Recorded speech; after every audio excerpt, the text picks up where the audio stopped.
清晨醒来，我习惯在花园里走一走。今年冬天的上海不太冷，没有结过冰，也没有下过雪。现在外面新冠状病毒正在肆虐爆发，哪里都不能去，正好可以多花点时间在炖园里打理打理，也不用戴口罩。我深深地吸了一口新鲜的空气，凉凉的，湿湿的，带着植物和花的清香，透彻心扉，顿感满血复活。在炖园众多的盆景中，我发现有一盆小品海棠已经有了许多花苞。今天我就来分享一些花期间海棠养护、展示和玩赏的个人经验。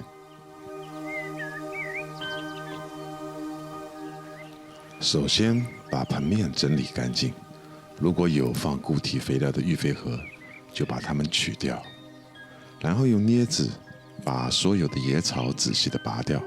这种野草叫做天胡荽，虽然不难看，但会跟主体抢营养，只留下青苔在盆面上就可以了，既美观又可以保湿。仔细观察，发现我这盆海棠花苞实在太多了，太多花苞会导致营养跟不上，花朵开不大也开不好，所以需要去掉一些。这种海棠的花苞大部分是3个一组，用镊子非常小心地把其中一些最小、最弱的花苞摘掉。摘取的时候动作要慢，要小心，不要伤到要留下开花的花苞。每一组留2个或1个花苞就可以了。海棠的花苞非常容易出蚜虫，蚜虫会刺穿花萼，吸取养分，所以一定要清除掉。我用自己配置的除虫药喷洒均匀，注意要戴好口罩、防护镜和手套等。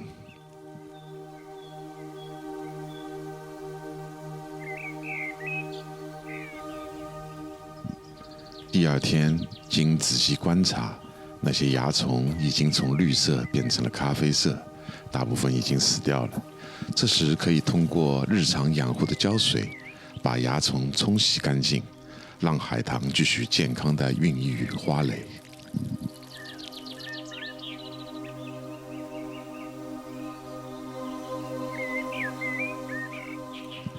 花蕾一天天地在生长膨大，到第5天，大部分已经露出了晕红的脸颊，就像刚出闺房的少女，楚楚动人。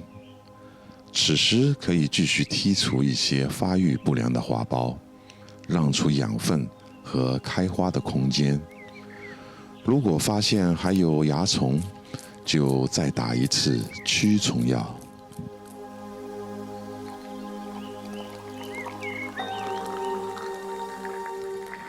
冬天暖暖的太阳总是令人心情愉悦的，池里的鱼儿也比平时更活跃了起来。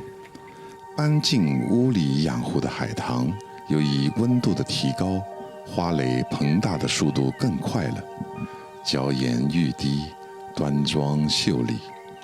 有几朵已经微微张开了口，像是有什么话要跟我诉说。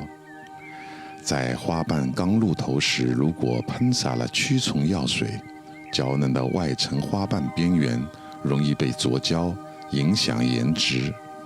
如果还有蚜虫，可以用沾过药水的棉花签、小镊子或牙签等来去除。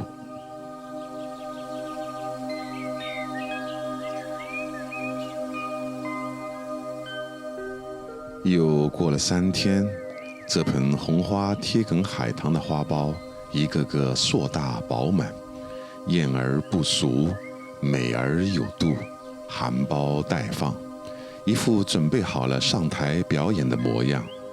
这个时候就要开始考虑花期的盆景放置在什么地方展示，用什么样式来展示，这些都需要设计。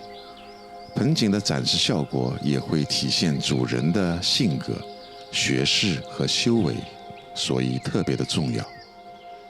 盆景展示自古讲究一树、二盆、三机架，每一样都不能马虎。根据盆景的品种和体量，我选了一些大小、高低、材质不同的机架，擦拭干净后备用。可以多准备几个机架，可能其他配角也用得到。好了，机架的准备工作差不多了，就等明天主角上台来表演。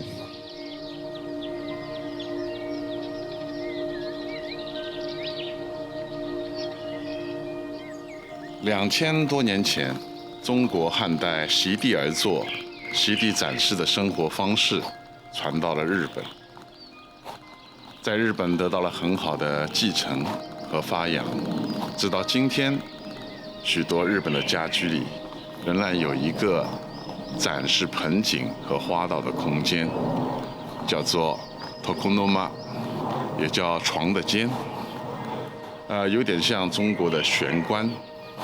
大一点的呢，他们叫书院。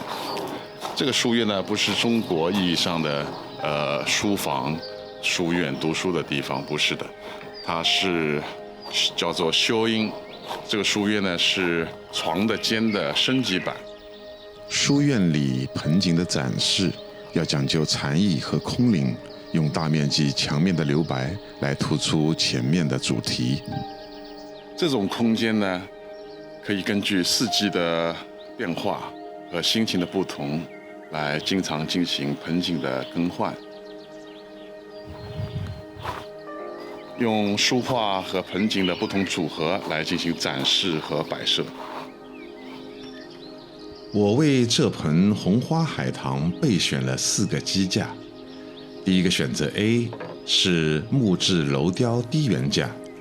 小品机架的面积一般需要大于盆底的面积，但直径或长度不要超过树冠最大的部分。第二个选择 B 是一个由香妃竹制成的高圆机，非常文人气和雅致。高机可以把整个盆景抬高，与地面拉开距离，凸显主题。第三个选择 C 是一个影木面小叶紫檀随形根雕机，颜色和肌理与上面的艺术陶盆非常相配，精致的根雕像是海棠根部的延续。第4个选择 D 是一个明式的红木方机，线条简洁大方，盆圆机方，看上去非常稳重。这4个你会选哪一个呢？墙面上呼应的书画选择也相当重要。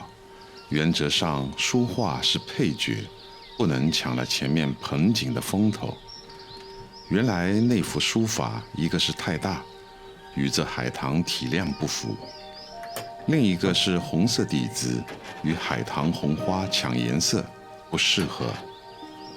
所以我就换了一幅自己书写的石花凝隶书上去，体量与颜色都还算比较相配。